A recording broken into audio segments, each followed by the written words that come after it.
رسول اللہ. ایک مشقت ہے، ایک مجاہدہ ہے. مشقت پر کچھ نہ ملے گا، مجاہدے پر ہدایت ملے گی. پھر کیا فرق ہے مشقت اور مجاہدے میں؟ کیا فرق ہے مشقت اور مجاہدے میں؟ جو عمل خلاف سنت ہے وہ عمل مشقت ہے. جو عمل خلاف سنت ہے وہ عمل مشقت ہے. جو عمل سنت کے مطابق ہے وہ مجاہدہ ہے. اس لیے فرمایا کہ ہر عمل کے کرنے میں یہ دیکھ لو کہ یہ میرا عمل سنت کے مطابق ہے یا اس کے خلاف ہے. لیکن اس زمانے میں ہر شخص کی نظر اپنی کوشش پر ہے، ہر ایک کی نظر اپنی کوشش پر ہے کہ میں کوشش کر رہا ہوں. تو میں نے عرض کیا کہ مشقت کامیابی کا راستہ نہیں ہے بلکہ مجاہدہ کامیابی کا راستہ ہے. ہدایت کا وعدہ مجاہدے پر ہے، مشقت پر نہیں ہے. عمر رضی اللہ عنہ کو گزر ہوا ایک راہب پر. لوگوں نے بتلایا مومنین یہاں ایک راہب ہے جو اپنے عبادت گاہ میں عبادت کرتا ہے اور ہر وقت عبادت کے اندر مشغول رہتا ہے. حضرت عمر نے فرمایا اس کو ہمارے پاس لے کر آؤ. اس سے کہا گیا کہ مومنین نے آپ کو طلب کیا ہے. لوگوں نے کہا مومنین وہ تو کہیں جاتے نہیں، کسی سے ملتا نہیں، ہر وقت عبادت کرتا ہے. حضرت عمر نے فرمایا نہیں، اس کو لے کر آؤ. اس سے کہا گیا کہ مومنین نے آپ کو طلب کیا ہے. چنانچہ حضرت عمر کا حکم تھا. وہ راہب اسے کہتے ہیں جو دنیا کی تمام چیزوں سے، ضروریات سے، اپنی بشری حاجتوں سے کو چھوڑ کر صرف اللہ کی عبادت میں مشغول رہے. عمر رضی اللہ تعالیٰ عنہ اس کو دیکھ کر رونے لگے. اس کے بدن پر عبادت کا اور روزوں کا اور محنت کا اتنا اثر تھا کہ اس کا بدن کمزور ہو گیا تھا کثرت عبادت سے. عمر رضی اللہ تعالیٰ عنہ اس کو دیکھ کر رونے لگے. لوگوں نے کہا مومنین آپ ایک راہب کو دیکھ کر کیوں روئے؟ حضرت عمر نے فرمایا کہ میں رویا اس بات پر یہ اتنی کوشش میں لگا ہوا ہے اور اتنی محنت کر رہا ہے، اتنی کوشش اور محنت کر رہا ہے، اور اس کا بڑا خیال یہ ہے کہ میں اس کوشش محنت میں کامیاب ہو جاؤں گا. اور اللہ نے یہ فرمایا ہے قرآن میں هل أتاك حديث الغاشية وجوه يومئذ خاشعة عاملة ناصبة تصلى نارا حامية. یہ میں سوچ رہا کہ اتنی مشقت کے باوجود جہنم میں ڈالا جائے گا، جہنم میں ڈالا جائے گا اور کھولتا ہوا پانی اس کو پلایا جائے گا،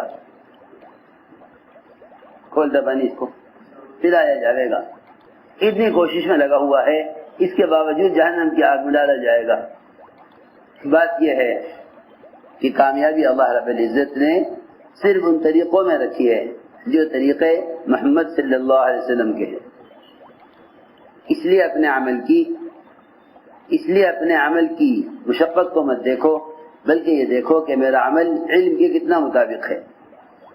اس لیے کہ سنتوں میں ہی اعتدال ہے، سنت میں ہی اعتدال ہے. اتباع سنت ہی ساری ہدایت کا خلاصہ ہے. ان تطیعوہ تہتدوا، کہ اگر نبی کی اطاعت پر ہو تو ہدایت پر ہو. تو میں نے عرض کیا کہ یہ کیسے معلوم ہو کہ میرا عمل مجاہدہ ہے یا مشقت ہے؟ مجاہدہ وہ عمل ہے جو اللہ کے یہاں قبول ہو جائے. اگر قبول نہ ہو تو مشقت ہے، قبول ہو جائے تو مجاہدہ ہے. یہ کیسے معلوم ہو کہ میرا عمل مشقت ہے یا مجاہدہ ہے؟ یہ کیسے معلوم عمل مشقت ہے یا مجاہدہ ہے؟ اس کے لیے سب سے آسان راستہ یہ ہے کہ اپنے ہر عمل کو محمد صلی اللہ علیہ وسلم کے عمل سے، اپنے ہر کام کو آپ کے طریقے کے ساتھ جوڑ کر دیکھ لو. جتنا عمل سنت کے مطابق ہے وہ عمل مجاہدہ ہے اور اس پر اجر کا وعدہ ہے. جو عمل خلاف سنت ہے وہ مشقت ہے، اس پر اجر کا اور ہدایت کا کوئی وعدہ نہیں. اس لیے میرے دوستوں عزیزوں، سارے عمل کی اساس اور سارے اعمال کی بنیاد دو ہی چیزیں ہیں، علم اور ایمان، علم اور ایمان، سارے اعمال کی بنیاد دو ہی چیزیں ہیں، علم اور ایمان۔ جب یہ دو چیزیں عمل میں سے نکل جاتی ہیں، علم اور ایمان، تو پھر وہ عمل قابل قبول نہیں رہتا، کیونکہ اعمال کے اندر اخلاص وہ بھی ایمان کے بقدر ہوگا، اور اعمال پر استقامت وہ بھی ایمان کے بقدر ہوگی، اور اعمال پر جو اجر ملے گا اللہ کی طرف سے وہ بھی ایمان کے بقدر ملے گا۔ مطلب یہ ہے کہ اللہ تعالیٰ سے اگر یہ عمل پر اجر کا طالب ہے تب تو اجر ملے گا، حدیث میں آتا ہے اس شخص کے لیے کوئی اجر نہیں جس کے اندر اجر کی طلب نہ ہو۔ آپ غور کریں، ایک مزدور اپنے آپ کو جتنا بھی تھکاتا ہے صرف اس اجرت کے لیے تھکاتا ہے جو اجرت اس کو ملنی طے ہو گئی ہے، آپ دیکھیں گے جتنے بھی مزدور ہیں وہ اجرت پہلے طے کرتے ہیں، آپ جس لائن کا بھی آدمی تلاش کریں کام کے لیے، پہلے وہ کہے گا کہ مجھے اس پر کیا ملے گا، وہ طے کرو پہلے اس پر مجھے کیا ملے گا۔ آپ کہیں نہ دیکھیں گے کہ کسی بھی لائن کا دنیا کا چھوٹا بڑا کام ہو، اس پر کوئی معاملہ کیے بغیر، کوئی اجرت طے کیے بغیر آپ کوئی کام کسی سے کرا لیں، یہ ممکن نہیں ہے۔ بالکل اسی طرح ہم جتنے بھی افعال دین کے کرتے ہیں ان سارے اعمال کو بطور عادت کے کیے جا رہے ہیں، یہ معلوم نہیں اللہ ہمیں اس پر کیا دیں گے، اس لیے ایمان کے بغیر اعمال پر اجر بھی مرتب نہیں ہوتا۔ اعمال پر جو اجر ملے گا وہ بھی ایمان کے بقدر ملے گا، اور اعمال میں جو اخلاص آئے گا وہ بھی ایمان کے بقدر آئے گا، اور جتنے اعمال پر وعدے ہیں اللہ کی طرف سے وہ وعدے بھی یقین والوں کے لیے پورے ہوں گے،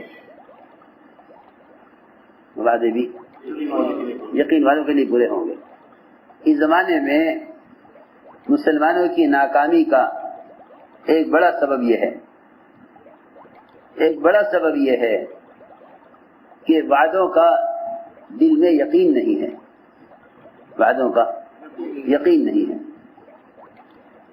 جس طرف سے بھی کوئی حال آتا ہے اس طرف کا حکم چھوڑ دیتے ہیں یوں سوچ کر کہ ان حالات میں عمل نہیں ہو سکتا، حالات آتے ہیں معاملات میں، تجارت میں، زراعت میں، کمائی کے نقشوں میں، تو کمائی کے نقشوں میں سب سے پہلے حکم توڑتے ہیں یہ سوچ کر کہ ان حالات میں یہ عمل نہیں ہو سکتا۔ اللہ رب العزت عمل کے بگڑنے اور حکم کے ٹوٹنے پر پھر اسباب کے نقشوں کو توڑتے ہیں۔ جو وعدوں کا یقین نہ کریں گے وہ حالات میں حکم چھوڑ دیں گے، جو وعدوں کا یقین کریں گے وہ حالات میں حکم نہیں چھوڑیں گے۔ بس صحابہ میں منافقین میں یہی فرق تھا، میری بات دھیان سے سننا، صحابہ منافقین میں یہی فرق تھا۔ جب وہ کوئی وعدہ سنتے تھے صحابہ کرام تو یہ دیکھتے تھے کہ اس وعدے کے ساتھ کیا حکم ہے، تو وعدوں کا یقین حکم کی طرف لاتا تھا، جو وعدوں کا یقین سے حکم کی طرف آئے بس یہی اللہ کی ذات سے فائدہ اٹھانا ہے، کہ وعدوں کا یقین سے حکم کی طرف آؤ، اسے کہتے ہیں اللہ کی ذات سے فائدہ اٹھانا۔ جو وعدوں کا یقین نہیں کریں گے وہ حکموں کو، عملوں کو ضائع کریں گے، وہ یہ کہیں گے کہ ابھی حالات عمل کرنے کے نہیں ہیں۔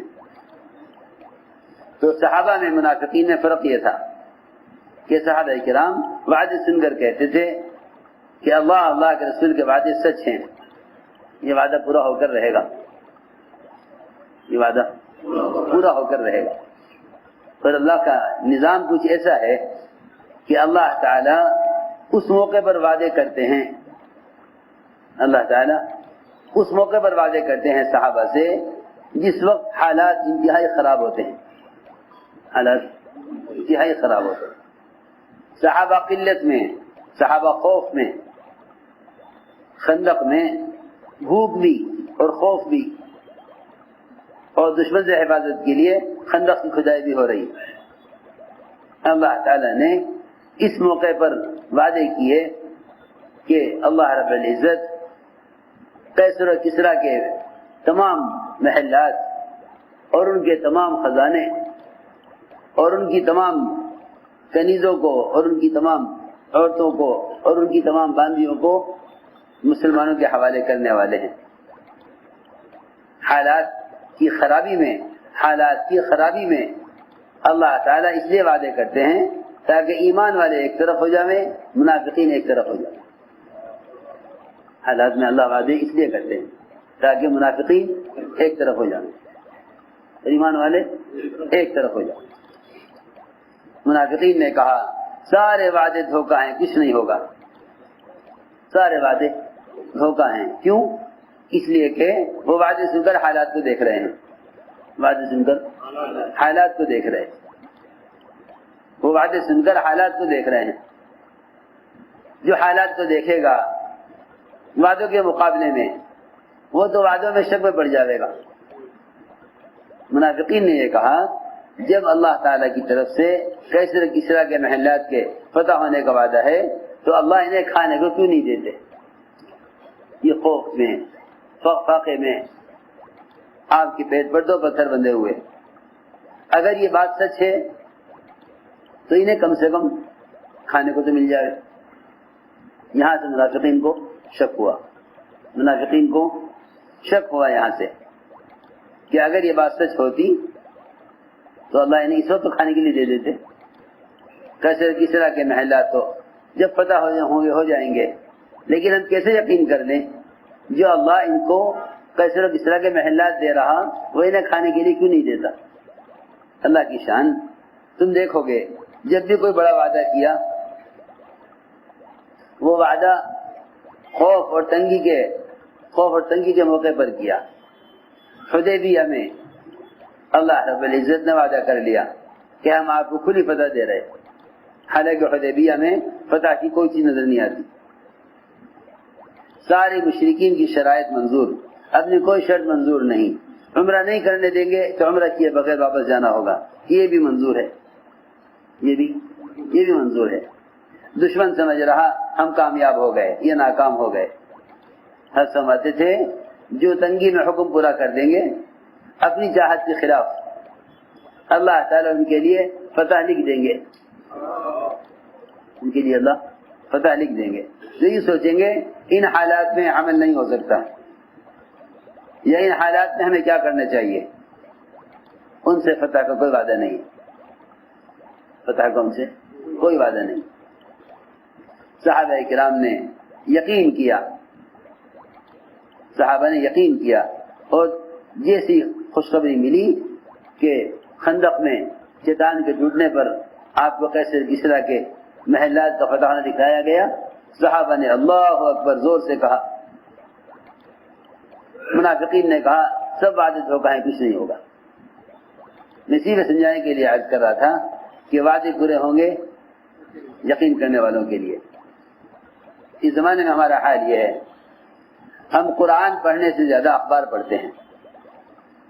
قرآن پڑھو گے تو اللہ کا نظام سمجھ میں آئے گا. اخبار پڑھو گے تو یوں کہو گے کہ جو حکومت چاہے گی وہ ہوگا. اللہ تعالیٰ کا نظام یہ ہے جو اللہ کے غیر سے ادنا امید بھی رکھتا ہے اللہ اسے اپنے غیر کے حوالے کر دیتے ہیں. اللہ اس کو اپنے غیر کے حوالے کر دیتے ہیں. صحیح روایت پہ ہے کہ اگر ابن آدم اللہ کے غیر سے امید نہ کرے تو اللہ اسے اپنے غیر کے حوالے نہیں کریں گے. اس لیے اللہ کی ذات عالی سے براہ راست فائدے اٹھانے اور اللہ کے وعدوں کو اپنے لیے پورا کرانے کے لیے سب سے بنیادی شرط یہ ہے کہ جتنا اللہ کا غیر ہے اس سب کا انکار کرو. اس سب کا انکار کرو اللہ کے وعدوں کے یقین پر. جتنا اللہ کا غیر ہے اس سب کا انکار کرو اللہ کے وعدوں کے یقین پر، کیونکہ اللہ رب العزت اپنے بندے کے گمان کے ساتھ ہے. اللہ تعالیٰ نے بندے کے گمان کے ساتھ ہیں، اللہ تعالیٰ نے بندے کے گمان کے ساتھ ہیں۔ فرمایا انا عند ظن عبدی بی، میں اپنے بندے کے گمان کے ساتھ ہوں۔ اس لیے نظام کائنات کا کائنات سے کوئی تعلق نہیں، نظام کائنات کا کائنات سے کوئی تعلق نہیں، نظام کائنات کا تعلق براہ راست خالق کائنات سے ہے۔ جو لوگ سمجھتے ہیں کہ نظام کائنات کا تعلق کائنات سے ہے، یہ بھی دہریت کا ایک حصہ ہے، یہ بھی دہریت کا ایک حصہ ہے، یہ بھی دہریت کا ایک حصہ ہے کہ یہ کہتے ہیں لوگ کہ بھئی کائنات کا نظام کائنات سے چلے گا۔ سارے سائنسدانوں کا کہنا یہی ہے کہ دنیا میں جو بھی کچھ ہوتا ہے وہ کائنات سے ہوتا ہے۔ انبیاء علیہ السلام کی دعوت اس کے بالکل خلاف ہے، انبیاء کی دعوت اس کے بالکل خلاف ہے۔ وہ یہ کہتے ہیں کہ کائنات کے نظام میں جو بھی فرق تبدیلی آتی ہے وہ اللہ کے امر سے آتی ہے، اللہ کے امر سے آتی ہے۔ سائنس کے صحیح کے نظام کائنات میں جو تبدیلی آتی ہے وہ کائنات سے آتی ہے۔ سائنس کا خلاصہ یہ ہے، سائنس کا خلاصہ یہ ہے کہ نظام کائنات سے چل رہا ہے۔ ایمان کا خلاصہ یہ ہے کہ نظام کائنات کا کائنات سے کوئی تعلق نہیں، بلکہ جو بھی دنیا میں تبدیلی آتی ہے براہ راست اللہ کے امر سے آتی ہے۔ لا الہ الا اللہ کا مطلب ہی یہی ہے کہ تم کائنات میں کچھ ہوتا ہوا دیکھ رہے ہو، وہ براہ راست ہر حال میں ہر موقع پر اللہ کر رہے ہیں، براہ راست اللہ کر رہے ہیں اور تنہا تنہا کر رہے ہیں، اللہ کر رہے ہیں اور تنہا کر رہے ہیں۔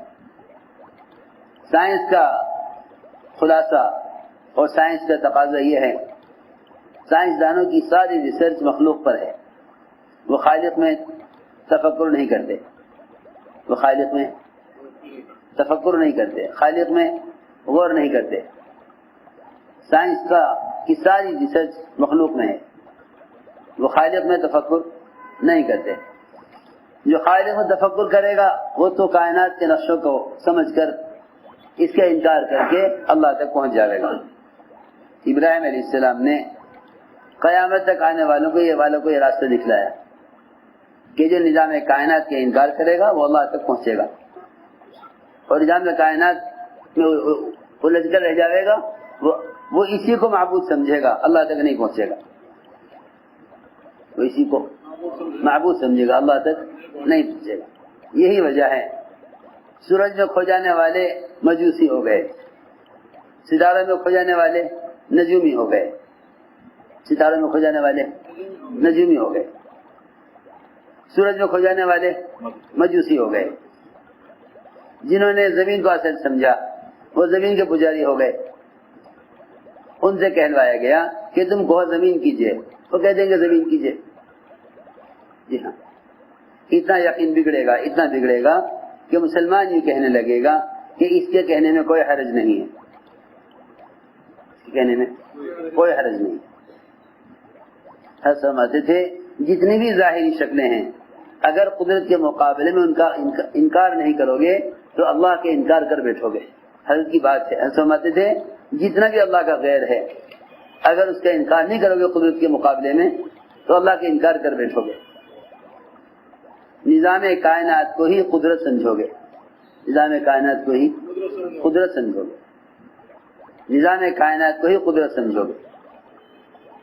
اس لیے لا الہ الا اللہ میں سب سے پہلے جتنا بھی اللہ کا غیر ہے اس سب کا انکار ہے۔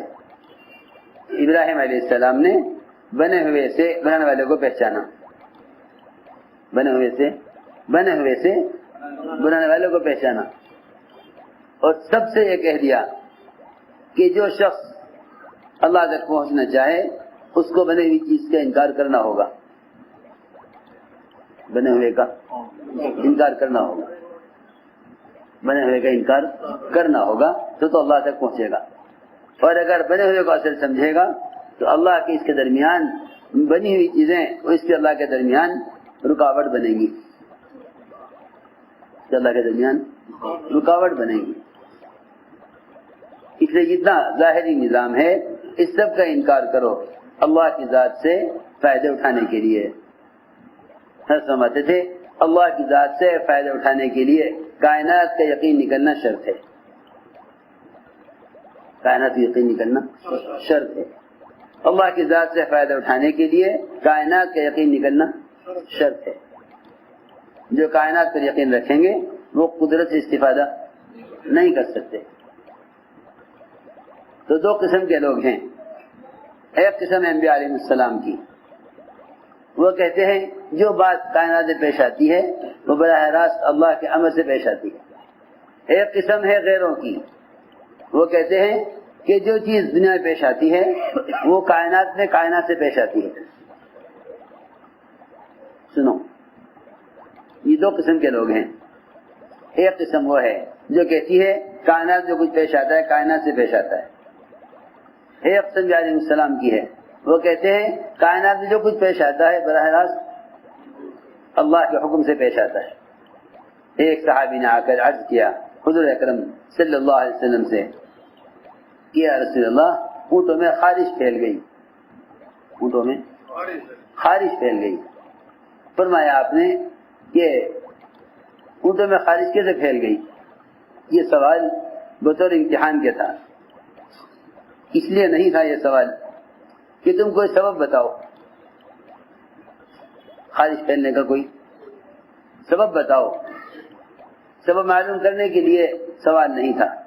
سوال اس لیے تھا کہ میرا صحابی، میرا امتی اس خارش کے پھیلنے کی نسبت اللہ کی طرف کرتا ہے یا اللہ کے غیر کی طرف کرتا ہے. سوال کا مقصد یہ تھا. صحابی نے عرض کیا کہ ایک اونٹ کو خارش ہو گئی تھی، اس سے سارے اونٹوں کو ہو گئی. آپ نے فرمایا اگر اونٹوں سے اونٹوں میں خارش پھیلی ہے تو پہلے اونٹ کو کہاں سے ہوئی ہے؟ اگر خارش اونٹوں سے اونٹوں میں پھیلی ہے تو پہلے اونٹ کو کہاں سے ہوئی ہے؟ مقصد یہ ہے کہ جس طرح ایک اونٹ کو اللہ کے امر سے ہوئی ہے سارے اونٹوں کو الگ الگ اللہ کے امر سے ہوئی. یہ نہ کہو ایک اونٹ کو اللہ کے حکم سے ہوئی باقی اونٹوں کو خارش اونٹ سے ہو گئی. اس کا مطلب یہ ہوا نعوذ باللہ اللہ کی قدرت اتنی کمزور ہے کہ اللہ تو چاہتے تھے ایک اونٹ کو خارش ہو مگر وہ سارے اونٹوں کو ہو گئی. قدرت کے نظام کو وہ لوگ سمجھ نہیں سکتے. جو ظاہر پرست ہو جاتے ہیں، جو ظاہر پرست ہوتے ہیں نا، وہ قدرت کے نظام کو نہیں سمجھتے. میں نے اس لیے عرض کیا کہ سب سے پہلا بنیادی کام یہ ہے کہ کلمہ لا الہ الا اللہ اس کو دعوت میں لاؤ. اس کو دعوت میں لاؤ. یہ کرنے والی ذات صرف اللہ کی ہے. کرنے والی ذات صرف اللہ کی ہے، اس کے غیر سے نہیں ہوتا. والقدر خیرہ وشرہ من اللہ تعالی. جو چیز تجھے پسند آئے، جو تجھے ناگوار ہو، اس سب کی نسبت اللہ کی طرف کر. سب کی نسبت اللہ کی طرف کر. اس طرح کہ جو چیزیں پیش آ رہی ہے وہ محض اللہ کی چاہت سے پیش آئی ہے. یہ بھی نہیں کہہ سکتے کہ اللہ نے چاہا، اللہ کے رسول نے چاہا تو یہ کام ہو گیا. اللہ نے چاہا اور اللہ کے رسول نے چاہا، یہ بھی نہیں کہہ سکتے.